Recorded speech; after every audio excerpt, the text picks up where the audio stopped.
The title, pretty obvious there. What I'm going to give you a view of is what we see in terms of sort of looking back, but a little bit looking forwards at the end of this. Just 5 minutes to give you a little bit of a flow of the changing landscape. There's a few dates on there, you won't see them all, but I'll zoom into them all one by one. Before I go any further, I'd like you to think in your minds about what it's like when you've got your own children. You kind of don't notice when they're growing up because you're with them all the time. But when your brother or your sister come along, and uncle and auntie say, oh my, haven't they grown? When you're a child, you hear that, it's bloody annoying, isn't it? You say, shut up, will you? But if you don't see the child that often, you then see the movement in a much clearer way than when you're living it every day. You are all, I'm sure, living the automotive landscape every day, so you don't necessarily have the perspective on how fast it moves. But looking back a little bit will hopefully give us that perspective. So the first stage in this journey, if you cast your minds back to 2001, the UK sort of centric brands, Ford and Vauxhall, were dominant. 28% of the market. Very few SUVs were being sold. Around 11% of cars were SUV. Diesel was only still small, 17%. So that's where we start from the beginning of the century.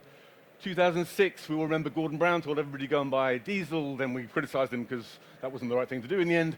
But we did go and buy diesel. Diesel shot up. It's the red part of that bar there. So diesel shot up to quickly account for nearly 40% of sales. By this point also, we'd gone through many years of roughly 2.5 million new car markets, great times. People that generally were doing quite well in the automotive sector, retailers and brands alike. So the market was quite positive. 2012, if we look towards that period, we've obviously gone through financial crisis.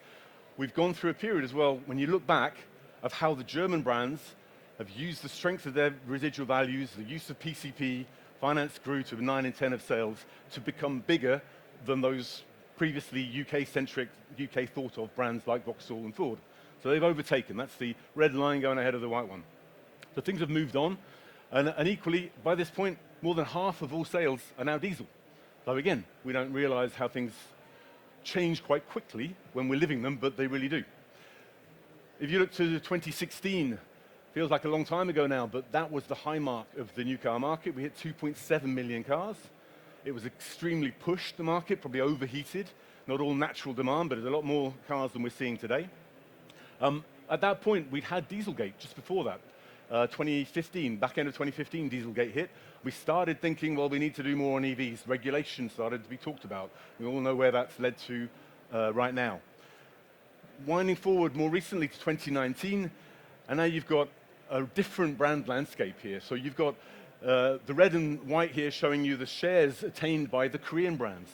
So you've had the decade of the Germanic sort of growth. Now you've got the Korean brands who grew through the financial crisis. Scrappage helped them. They continued that growth. They now account for a good chunk of the market. So the Korean brands have moved their proposition from being affordable volume product to being much higher average values. They've rapidly changed.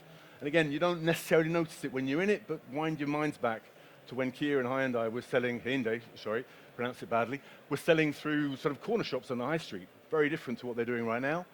Also at this point, 2019, Tesla launched the Model 3. Feels like it's been around forever, Tesla. Before the Model 3, the S was tiny. 2019, just before the pandemic. Equally, MG comes back into the market. Thought of as a British brand, clearly now owned by a Chinese group, SAIC. So again, the market dynamic starts to change. Move forward now to 2022, and electric is growing quite fast, now up to around 17-18% of sales. The Chinese brands are coming into the market, so we'll talk about that obviously in a minute. We start off with Aura at the beginning of 23, then BYD, more recently, 24, we've seen Moda. So the arrival of the Chinese brands is maybe beginning to sort of suggest that after the German decade and the Korean decade, we might well have a Chinese-led decade of growth in the automotive market. But obviously, we've got more electric, we've got more SUVs.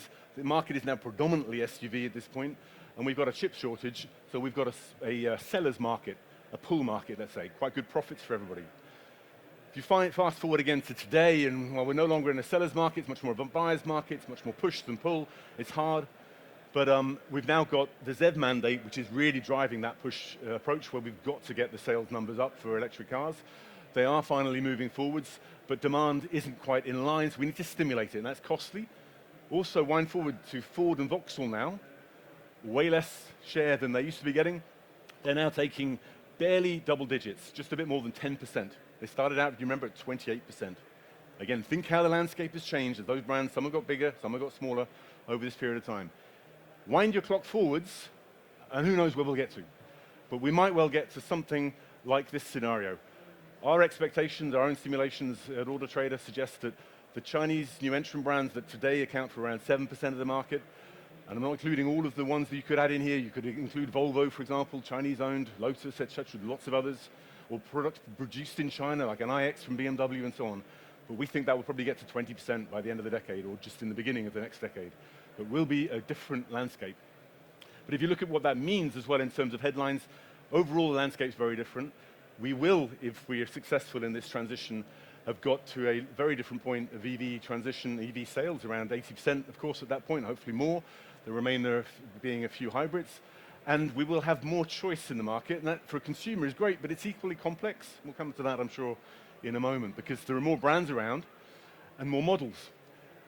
And overall, just to sum up, we expect, if we see a market going forward of, let's say, around 2 million, that the overall number of cars sold in the market in the decade will be around 4 million less than it would have been previously. You'll probably have 60 brands plus in the market next year. We had less than 50 in 2019 pre-pandemic. And you'll see more models, more than 500 compared to around 450 pre-pandemic.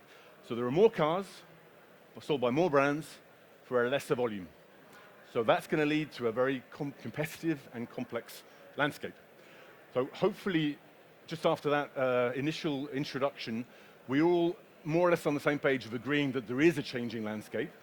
Now it's a question of, once we've understood that, how do we navigate our way around it? And that's where I'm going to bring in our expert panel here. Before I do, if you don't mind, I'm going to ask you to sort of give me your feedback. If I give you 3 options here, I want to ask you to raise your hands for each of the ones you think is the right one. Option 1 will be, you think the market will be quite a lot lower than 2 million cars in the next few years. Option 2 will be, it'll be like this year, a bit less than or around 2 million. Or option 3 will be a bit more than, let's say quite a lot more than 2 million. So who thinks it's going to be less than 2 million? Any hands up? Okay, so a few, not too many. Who thinks it's going to be around the same as this year? Vast majority. Any further optimistic scenario? Any brave souls? No? Okay. Well, if you are brave, then you've hopefully got it right, because they'll be good for everybody if it's the case. So on that premise, I'm going to start over here with Simon to begin with, because he's the nearest to me. You get the first question. So if the market isn't going to grow, do you think you're going to take you've obviously got ambitions for quite a big share. Yeah. You're going to take share off somebody else, or do you think it's going to grow and you'll help stimulate more demand? No, I put my hand up for around about the same in terms of the projection. So that does mean that, yes, we will need to take share from existing manufacturers in the UK. We've discussed it before, but I think there is still room for that market to become, apparent what it truly is. I think there is still, unfortunately, coming out of the pandemic and the supply crisis, there is still a lot of push, and ZEV mandate is doing that as well. So I think there'll be a lot of manufacturers that stop that. I used to, when we were setting our ambition for the year and setting our production plan, I knew full well that everybody else was doing the same thing, and the total added up to 130% market share. So it's always been the case that the sum of everyone's ambition is not enough. But we see that in terms of true sales, demand-driven sales, more profitable, and therefore that makes more sense. But also there's rationalisation of individual brands' range as well, as we've seen it already with Ford. Big players, big models being removed from their range because of various different reasons. So there's definitely space within that. That leaves the door open for people like you, doesn't it? Yeah, absolutely, and we're seeing it with new product that we've just brought to market now as well. Undoubtedly, there are customers instantly turning to an option that's different and meets affordability and is technological as well. So, we've definitely got plans to make a big dent next year. Right. And without putting you on the spot too much, but I don't know about you, but I hate panels where it's all dull and no one asks a tough question. So I've heard BYD talk about a 5% market share goal for Europe overall. It said it originally was positioned as 5% of EVs, but if EVs are going to be 80% by 2030, if not more, it's 5% of the market. How do you think that translates into the UK? Are you able to give any sort of projection about where you're heading? Well, I can tell you that the intent from the very top of the organisation is that BYD will be the market leader in every market. So the only question we get asked is, how long? That's a good answer. I think So, yes, you could use your your imagination in terms it's a of. great answer. So we do go back to the point, we'll come back to it, I think, later, about if BYD becomes the lead player or takes X%, if the market doesn't grow, who loses? Different views, I'm sure, on that one. But Vaughan, how do you see the market growing and where you'd place your bets?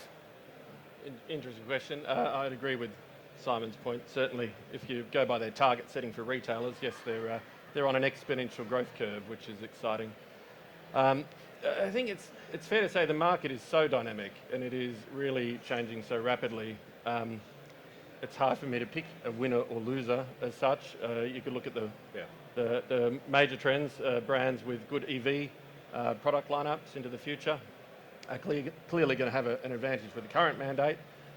And we're fortunate that we've got brands with good EV portfolios, which I think is essential for retailers really in this day and age. Yeah. And Steve, you've obviously got a great view of the whole market. You've got a good understanding of who's coming in from other markets, whether it be China, Vietnam, America, etc. How do you think the whole landscape is going to look? And I mean, I've projected 20%. What do you see these new entrants being able to do in the future? And who do you think might lose? Putting you on the spot. Several questions there. I think I'm broadly of the camp that the market size will remain the same. I don't think 20% is an unreasonable number. Might it be 15? Might it be 25? I don't know. But the market's not going to grow, and you've seen some of the ICDP research. If you very crudely say, well, if I take this number of brands coming in, what does that equate to in the number of brands that go out? And the answer is a lot of brands, to cover a 20% share. And I think the chances of success are increased, for two main reasons. Firstly, that the Chinese are operating differently to how the Koreans or the Japanese or the European players do, particularly in terms of product development cycles and so on. No, much quicker. So their product is going to be fresher, and in a previous life I've done benchmarking with Hyundai, for example, against Toyota and the Americans, and Hyundai was incredibly impressive at how quickly they implemented something, but they were effectively copying what Toyota was doing. The Chinese are not. The Chinese have reinvented how to do product development, and in some respects have reinvented product architecture and so on as well. So the product to be fresher, the product to be more interesting. The other side of it is that the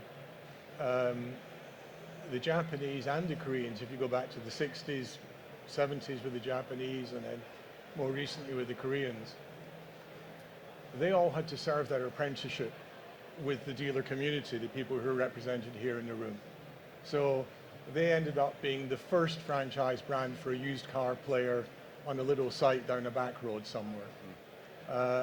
And then gradually they worked their way up, and now you have the situation where the Korean brands are sought after by the big groups, not just here but across Europe and elsewhere, and they are every bit the equal of the established brands. The Chinese brands haven't had to serve that apprenticeship. From day one, BYD, LSH, Li Xinghong, a company with sort of Chinese, Hong Kong origins, you could say, well, that's different, but it's not. Because you go down, Arnold Clark, Vertu, Lucas, Pendragon, they're all in there, and they've not hesitated. And so when you've got the big groups backing fresh product from, generally speaking, a very credible set of players, it doesn't mean that every Chinese brand automatically will succeed. But the brands that are here today, for the most part, will. BYD clearly will. And Vaughan, on that point, what makes you more or less confident in choosing one of the brands that you're partnering with? Obviously, you chose to partner with BYD. I'm sure very happy with that. But what factors would you look for if you were, again, in the market now looking to maybe add sites or add brands to an existing site and multi-franchise further? Sure, I think, today's market, there's lots of good product, and BYD certainly have that. But aside from, say, product mix and things, it's really the approach, I think, by the manufacturer or the brand that's important to us. I think, you take a typical retailer, and I'm sure you've heard of similar analogies. It's a bit like a four-legged chair, 4 revenue streams, and it takes time for used parts and service to grow.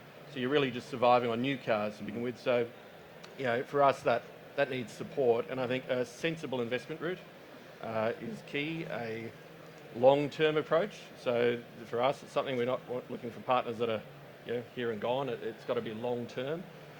A trusting relationship. I don't know, this may seem silly, but do you actually get on with the people in the brand? Can you work with them? Can you make changes together? Do they listen? Do they act as partners? And that's important.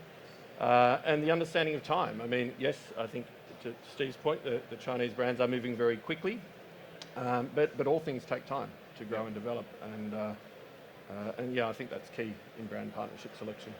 Yeah, sure. So as we move forward, just to come back to you again, Steve, the criteria of success for a brand coming into the market, what do you think they need to be doing in particular in order to give themselves the best chance to succeed? They're coming in fresh. How would you go about it? What are the ones that you think they're doing this and this and this, therefore they're more likely to succeed compared to the ones who are doing other things? This is not only a comment about Chinese brands. I think it's a comment about any brand, whether it's a Cupra or a Genesis or in due course a Rivian or whatever. I think the customers will always ask a question, who are these people? And they won't necessarily, we all know, we're industry guys and we've tracked all this and followed it with interest and read all the trade press.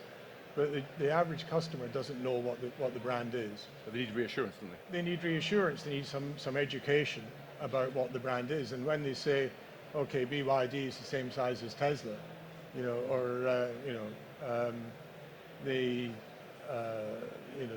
a brand's backed by one of the richest men in the world. I'm not talking about Elon Musk, talking about Warren Buffett. Then that makes a difference. And I think having roots helps as well. I think that some of the new brands have been perhaps a little bit tentative and a little bit too tactical in terms of their dealings with the dealers and with the marketplace. Yeah. You need to have that sort of solidity. If you look at MG as an example, the boss of MG in Europe's been living here for 16 years, I think. He understands the marketplace. If I speak to to some of the other Chinese brands, then they're telling me about Motability and how it works, and you think, okay, that's impressive. Yeah, you need to be in it for the long term, definitely a key factor. And thinking about things like after sales and customer reassurance, that's why the retailer, come back to this, the retailers in the audience here have got a great role to play, I think, in supporting these new entrant brands, because there was an expectation, wasn't there, a while ago, that people would be coming in and looking at agency, going D2C, even doing a sort of Tesla approach, but actually very few are doing that these days. So maybe I'm going to throw this one back to you, Simon. You've been involved in network planning in Stellantis and doing it in BYD. Obviously a lot of differences, might come to that as well, but why did you take the retailer approach? Was it for the obvious things I've just touched on? Anything else? Well, I mean, one of the key things about BYD and one of our key reasons for success is the speed with which we want to move at. And that is, I use the analogy is that we needed to get a go-kart to go down the hill. So we basically got the wheels and the platform and went, and then we'll sort the rest out afterwards. So if you're going to do that approach first and foremost, the infrastructure's not there, the knowledge isn't there, the team aren't there. And I think that was acknowledged really early, is that we're going to rely on the dealer network to provide that for us and to give us that support. And there's a real sense of something I was impressed by is that lack of arrogance from the company and acknowledging it. And the chairman said again recently, he said, we're not here to teach the guys how to sell cars. That's what they do. We're here to support, which I think is sort of music to your ears in terms of what some of the things a different approach maybe at times in my past experience. So I think was the key. But the other bit was who are you where's the trust thing as well? And I think, you know, we have partnered with very big groups, but also smaller regional groups, but all have really long histories. And we were sat around the table in Glasgow last year with the chairman, and the guys were presenting, talking about 60, 70 years worth of history, which really impressed him. But more so, that's about the customers of our retailers saying, wow, you've got the faith in this brand, then why shouldn't I? So I think that's another big part of it as well. Talking of brand for a second, so linking sort of the comment Steve made and Simon, BYD clearly done a lot of activity that you've probably all noticed. They've done a lot of sponsorship around the Euros. Come back to that maybe and how it's worked. On the point around reassurance and getting the scale of your business out there, for example, when in January you may have seen media coverage of BYD having overtaken Tesla in terms of being the largest new energy vehicle, which is the BEV plus PHEV kind of logic you have in China, getting ahead of Tesla. That got a lot of coverage in the media. That meant that a lot of people do what we call in Auto Trader terms the Top Gear effect. You see something in car terms that interests you, you go on Auto Trader and have a look. Lots of people then come and have a look at BYD product on the site. You can see a big spike of interest, which again occurred during the Euros, so building a brand. What I'm getting to is that it feels like some brands have got a really long-term approach, and other legacy brands sometimes fall in the trap, I fear, of assuming brand equity strength, which is bigger than I think it really is. You're seeing in China that the legacy brands used to dominate that market. They're already losing it. They're losing it particularly because they're not seen as relevant in the EV sector. The same thing could happen here, whereas some people think that it won't. I think they're going to work a bit harder on that one. An example I give you, and I'll throw this back to Simon and give you a view on the brand building side. I was struck by, I was in China in April. I went to the motor show in Beijing, and Volkswagen did a capital markets day and a presentation there. I used to work at Volkswagen, absolutely nothing against Volkswagen, on the contrary, but I was struck by the fact that they took a moment in that event to talk about a strategy which was in China for China, which felt a bit odd. They'd been in China for, I don't know, maybe 25, 30 years. It's taken a bit while to sort of say that. At an event in May, months later in the UK, the European Managing Director of BYD at an event organised by the Financial Times said, in Europe for Europe. And I don't know whether he was doing it as a play on what he'd heard, but it felt like it, and they've got a very clear approach. I mean, Simon come onto this about building a factory in Europe, building a supply chain in Europe, building a network in Europe, building a brand in Europe. That feels like, if I was a retailer in the audience now thinking about who to partner with, the kind of thing I'd be looking to see. How do you feel about that? Yeah, it's a really important point. I think the one thing about talk about speed, but there is a very conscious that there is a window, for us to do what we want to do and establish ourselves in the market, and we're told that all the time. And it's 2 years. It's not 10, 15 that Kia and Hyundai did, or 5 that MG have done. It's 2 years. So it's really important that we hit the ground running. The business has a really compelling story. And I know this firsthand from considering whether to join the company, 18 months ago. So from that start point, it's more than just making cars. It's the batteries and it's everything else we do. So I think we took a really good approach. When we had 4 sites when we opened, these guys were what we call our pioneers. We focused on introducing ourselves to the industry. A lot of it with journalists and telling that story, and getting really, really positive feedback helped, because it could have been, a resistance, but there wasn't. So against that backdrop, the stories have then just started to build for us. So overtaking Tesla in EV sales in Q4 of last year was massive, followed by the localization strategy, the factory, and we've now added another one to that plan in Europe is huge, because then we're not a flash in the pan, we're here to stay. That's a massive investment. And then what the network we're crying out for, the sponsorship and the partnership with the Euros, was not just a massive awareness builder, but a huge statement of intent. So I think that it's accelerated. Let's not forget. Yeah. I think they noticed it as well. Yeah, and that needs to come from the organisation as well, because as dynamic as I might think I am, there's a chance we were left to our own devices, we'd still be at regional events and with a stand and whatever else. But it's there's that push behind it that says, no, we need to go, and we need to go quick. Good. And again, I'm making these points about BYD. I'm not suggesting BYD are the only ones doing this. No. Lots of other brands. I think you need to be thinking in the retailer world about which of the other brands are doing similar things, because they will be the ones that you're more likely to see proper resources and means behind the ambition, rather than just headline ambition that might not give you the sort of reassurance that they're going to be able to follow through with it. It's a key factor I think will come out of this. Coming back to brand equity, to Vaughan and Steve, maybe Steve first of all, how do you perceive this question of brand equity playing out? From what we see in Auto Trader terms, the existing brands, the Germanic brands that have done so well in European markets, particularly well in the UK, will still no doubt do well, but they have introduced model names that people don't necessarily understand. Their EVs haven't always gone down so well. Do you think they can rely on brand equity in the same way they always have? Or? I don't think so, and I'm actually borrowing on some of your research, but when everything is thrown up in the air by powertrain change, then that's, and sort of the end of familiar models like Fiesta or Focus, then that's forcing people to look more widely than they did before. You know, if they could still go and buy their Fiesta or still go and buy their Focus, as they've done for 4 or 5 generations before, then I think that would make life much easier. I think it's interesting when you look at Mercedes and BMW, both actually retreating, well, Mercedes retreating and BMW sticking with familiar names. Because if you say, well, we don't do an E-Class anymore, you know, then people are going, oh, well, what am I going to buy? If you say it's an E-Class, but it's an electric one, which is what Mercedes is now doing, BMW is doing, then that must help. But just the powertrain change will make a difference.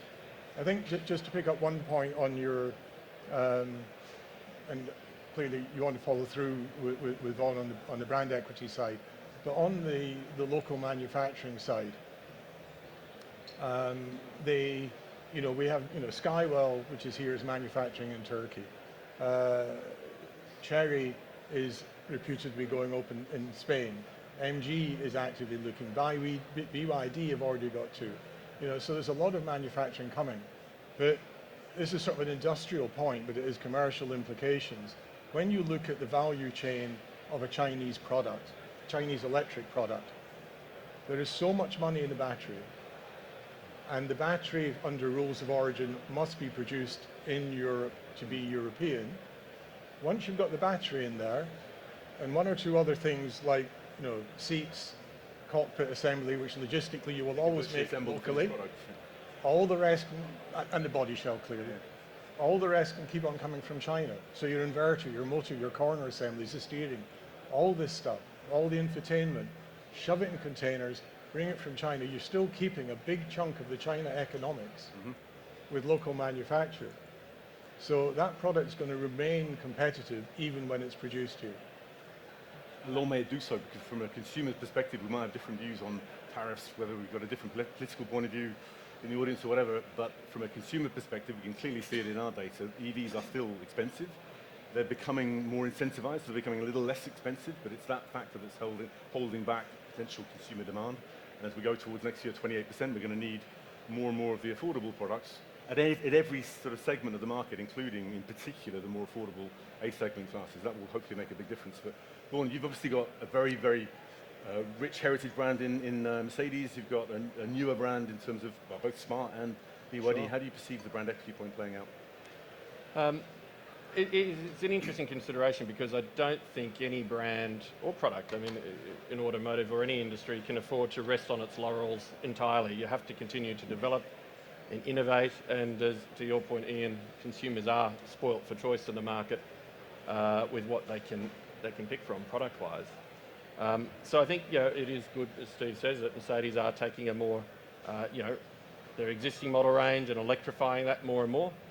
I think that is good. I think Mercedes in the UK specifically has done a really good job in transitioning distribution models, and some brands may or may not look at it, but Mercedes UK have done an excellent job at that, and I think that's a big hurdle to jump in a mature and sophisticated market like the UK. So I think, there'll be a shift, of course, and established brands can rely on some brand equity from what they've built up over the years, and rightly they should. But if they fail to continue to innovate and develop, then I think the consumers will vote. They will, and consumer is king at the end of the day. Absolutely. So Vaughan, sticking with you, you've got Mercedes dealerships that are often fantastically well facilitated, so great investments. You've got brands, most brands in the market in the UK love to have mono franchise. Mercedes would be definitely high on that list of never previously accepting to put anybody else next door to their brand in the same business. How did you go about that journey? How well is it working of adding in BYD sort of next to Mercedes? Sure. I think it's interesting. In LSH, we are known for our Mercedes businesses. We've in fact probably been one of the few monogamous companies when it comes to brand partners. You're the biggest part of Mercedes in the world, I think, aren't you? Correct, yes. Whereas, the retail industry is more polygamous, I guess, if you were to do it with terms of brand partners. So multi-franchise is definitely probably more normal than what we have done. I think it's been a process to work through with the brand. I mean, yes, I think every brand wants clear, dedicated representation. There's no doubt about that, and we get that from Mercedes, we get that from BYD as well. And we've adapted our approach. So probably one of the better examples is what we're doing at our Tamworth site, which is a modified site, which is really clearly on one side and one entrance, Mercedes. On the other side, BYD, and that is separate entrances, separate branding, clear brand division. That seems to keep both brand partners much happier, but it still allows us as retailers to do things from a central function, so we can be more agile and more efficient by having a central core, servicing both brands, but keeping clear, separate customer journeys. And realistically, I think with the brands we have, that is the way we have to continue to proceed. There's no way around that. So in a world where it feels like there's plenty of challenges out there for retailers in the audience, adding in another incremental profit stream with very little incremental cost, if you don't have to redo your tiling and your lighting and add in lots of purely dedicated resource, that's probably a good model to go with, yeah? Yeah, I think every brand has their standards, and some of our investments have been more than others. The Tamworth one's probably costing a little more than we would have anticipated, but that's okay. I think again it's that long-term view, of course. I think we're all as retailers in that squeeze point. We're all looking for ways to add in additional revenue. We're all looking for ways to optimise our cost base, continue to innovate, and ultimately offer our customers better value at a lower supply cost. That's clear. Yeah, and so Simon, coming to you on this one. Pragmatism is a key word in retailer brand discussions around franchising, isn't it? How have you looked at this? And just one other point to add to it. How do you square the volume and then the volume expectation of how many cars you're going to be selling with the number of points of representation you want in the map? Given that I hear quite a lot of brands saying I want to do X thousand cars and have Y number of retailers. And the Y number of retailers is a relatively small number, and they think, that's fine. And then all of a sudden they hear that the Y has become Y plus God knows how many more, and they think, crikey, unless they're going to do a load more cars, I've just signed up for a franchise where I'm actually going to get a very small amount of cars. So how do you manage to get the right balance?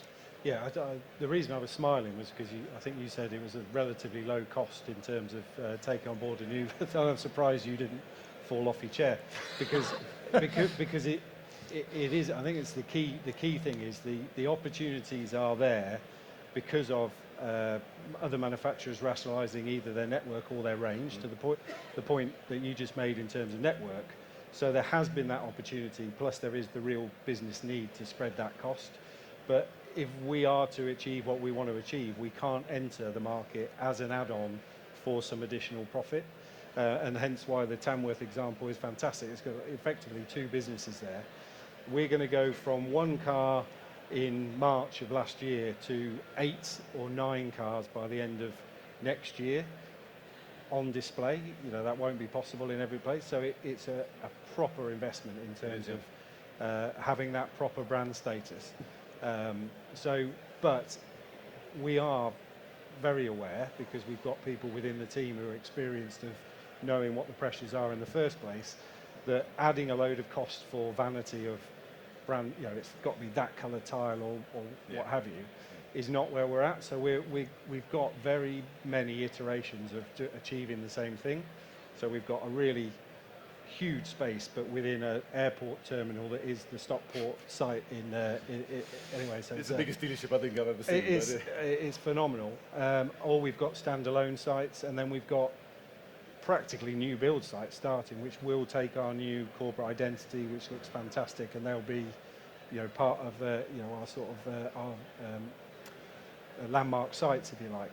But we acknowledge that the revenue streams that you talked about, there's hopefully a big one, but one leg on your stool isn't going to help. So we appreciate that as well, and we want to work with the retailers. So just to add to that, I don't know about any of you folks dealing with new entrant brands coming knocking on your door.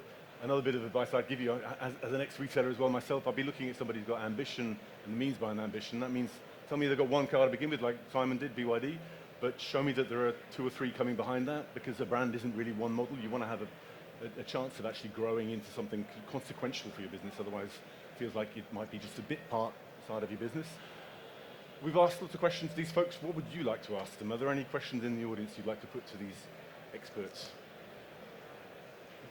Got a roving mic running around, I think. Anybody?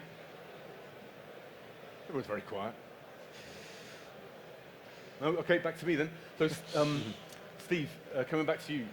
We've talked about agency and about whether that maybe opens the door for some people that haven't used it, the new entrants coming in.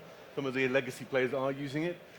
Has that maybe opened a door to new entrants to come in? Do you think it's actually going to work? Do you think they will end up with agency, pure agency, or hybrid agency? Where do you think that's going? For the new brands? Well, for any brand, because the new brands aren't really doing it. For the existing ones, probably more. It's part of a changing landscape, I just suggest. Yeah, I think that it's wrong to look at it black and white franchise agency or franchise agency direct. It's a spectrum.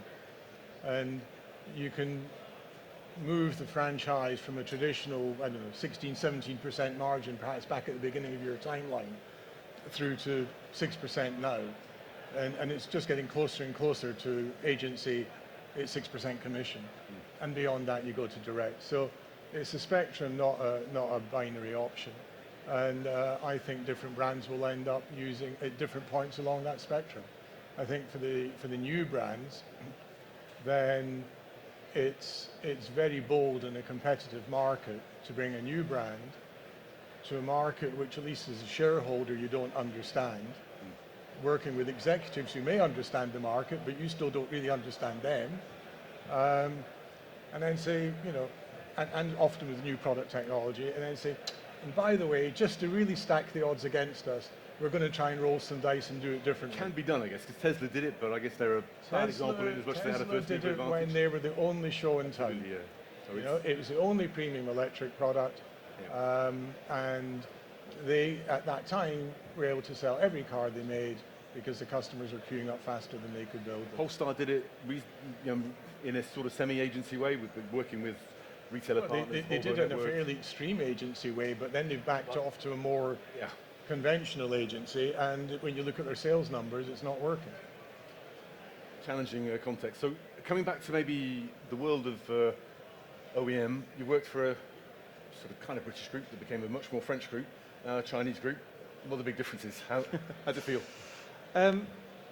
It's incredible because of, as I said, is the story and the heritage of the business is completely different. So it's 200 years of making products at Peugeot, and then 30 years is our anniversary this month actually as a company. So we started off making the batteries, and making cars has been a lot less. So that's, as a tech company, that's a different environment, a different sort of thing. That's how you position BYD then, as a tech company these days, isn't it? Very, Paris, very much a very tech much position. so, yeah, very much so.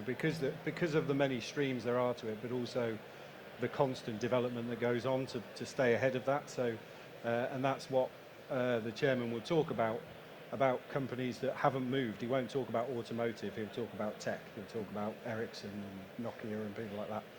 So that's different.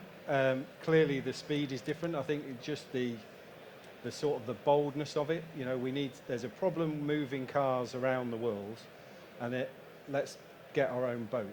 You know, that type of attitude is really refreshing. 8 or something? Well, we will have 8 eventually, but you know, I'd just come from 5 years of COVID, then supply shortage, then logistics crisis, and it was like, oh my word, this is fantastic. And you know, that different approach to wanting to shake things up and not worried to take a risk.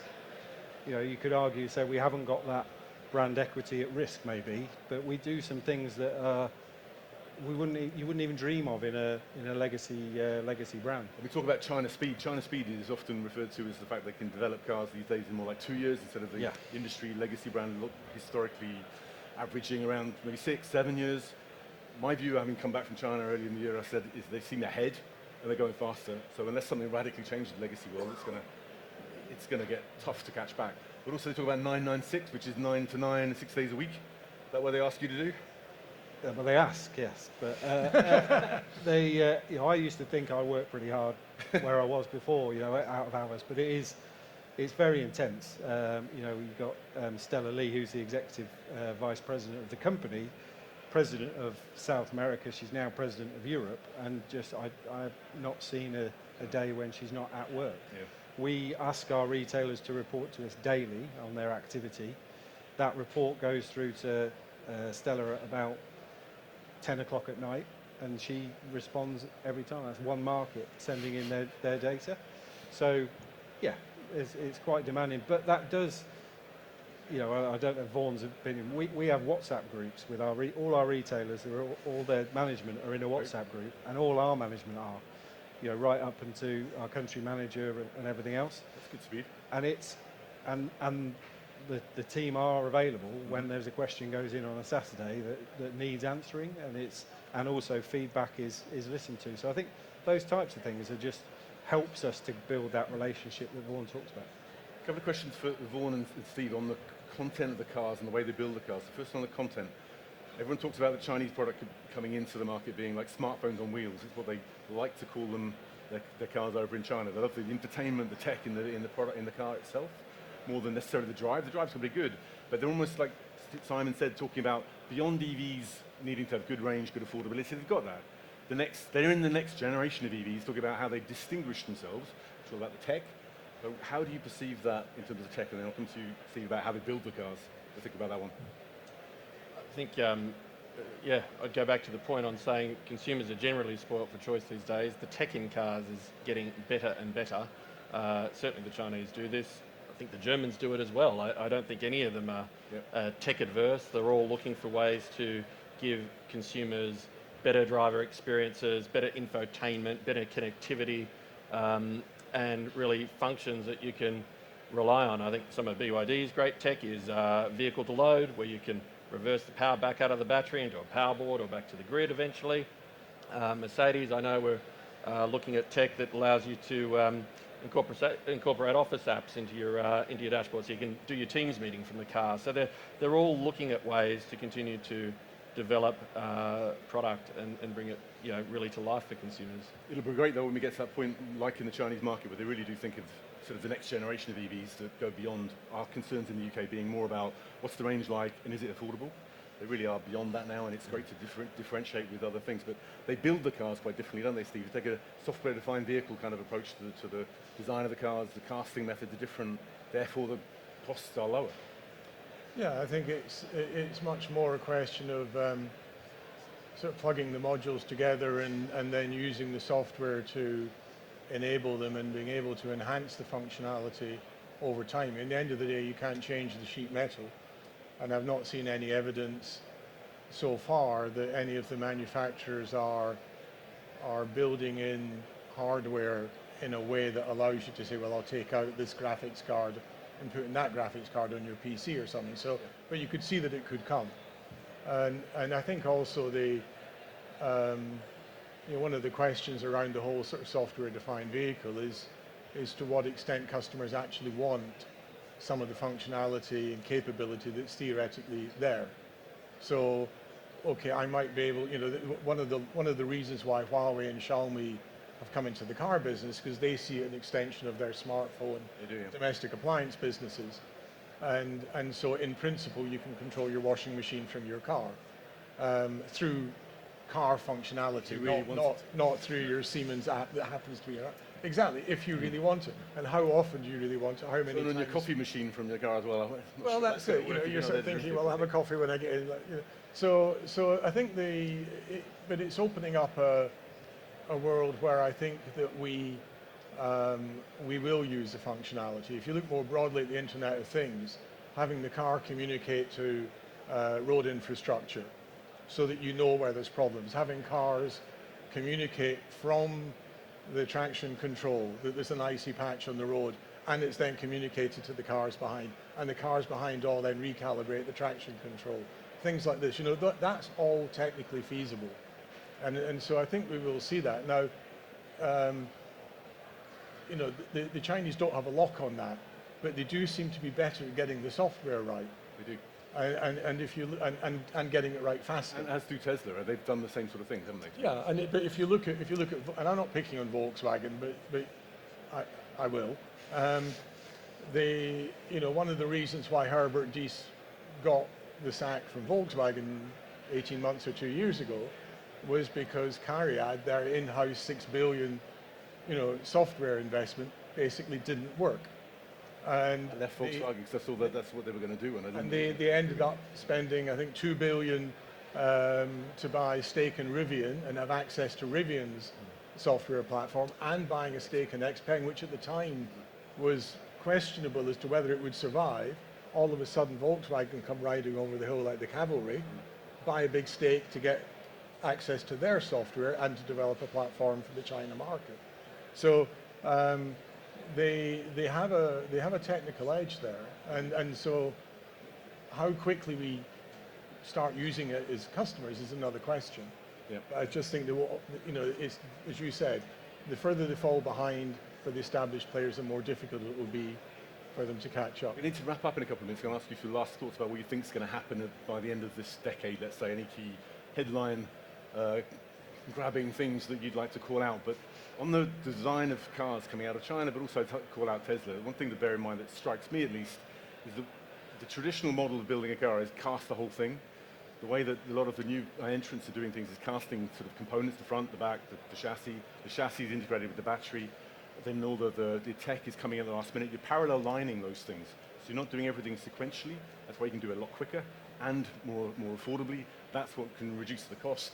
That's what can get us cheaper EVs. That's what can enable the transition to electric futures, which is what we need for the sustainability agenda and so on. So that's what I see as the big benefit of these guys, because they are doing this, but also they will stimulate all of the others that aren't yet doing things cheaper, have made electric cars that are kind of ICE products with a battery in them, to do a better job next time round. And then hopefully the whole industry benefits from that, the consumer and the planet benefits too. But we come to the end of the decade. Any thoughts, any highlights? I want to start with you. What do you think we're going to look back on in 2030? What we say the market is different, more tech, more brands, I don't know what.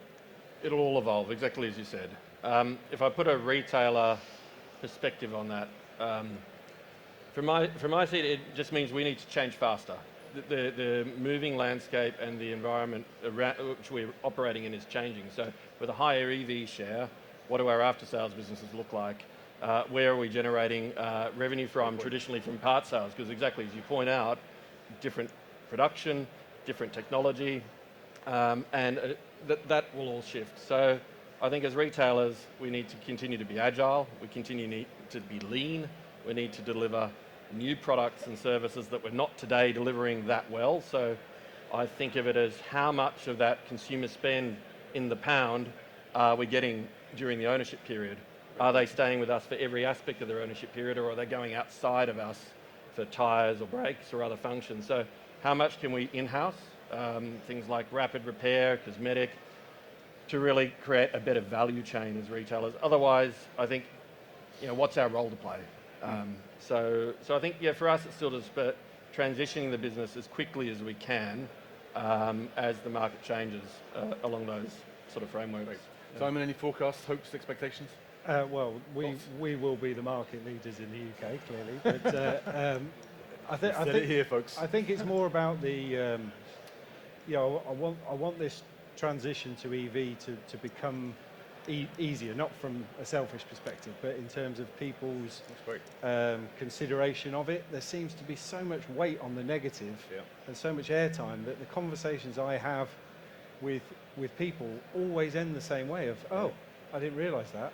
I just quoted a soundbite, and it's not true, and you're able to prove it. Must be true. Yeah. So I think obviously from our perspective that we're well placed for that, but we can see it now. A huge success with launching a plug-in hybrid, from day one.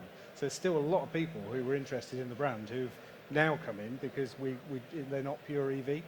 So I think that's the big thing for me. I agree wholeheartedly with Vaughan in terms of the network and having to react and take those different business opportunities that come. which we will provide as well with all of our other interests in terms of home energy solutions, storage, battery storage. We talked about vehicle to grid in terms of using the car to power your home, and Great opportunity, yeah. all those sorts of things are Connected home will be a thing of the really future, I'm sure, exciting yeah. bits. Yeah. Steve, last word? I think that we'll see some brands leave the market, existing established brands. We'll see some of the newcomer brands fail. We've already seen it with, not Chinese, but we've seen it with Fisker. Yep. We've seen it with Airways, which never came to the UK, but is effectively dead. Hi-Fi, that was a big show in Munich, is dead. So not all of them will succeed, but the new brands, and primarily the Chinese brands, will be as big or bigger part of the scene as Hyundai and Kia are today. And for the retailers, then they need to be flexible. They need to be looking at the portfolio and thinking ahead. You know, not head down, hoping it will go away, because it won't. Very good. Folks, we're going to wrap up there, but hopefully you've understood, like I said at the beginning, there has been a lot of change. And equally, as we said just now, there's going to continue being a lot of change. It's a challenging time in the industry, but that change is also full of opportunity. So I wish you all the very best of luck in seeking out the opportunity within the challenge and turning into your favor. So thank you very much. Have a good afternoon. Okay.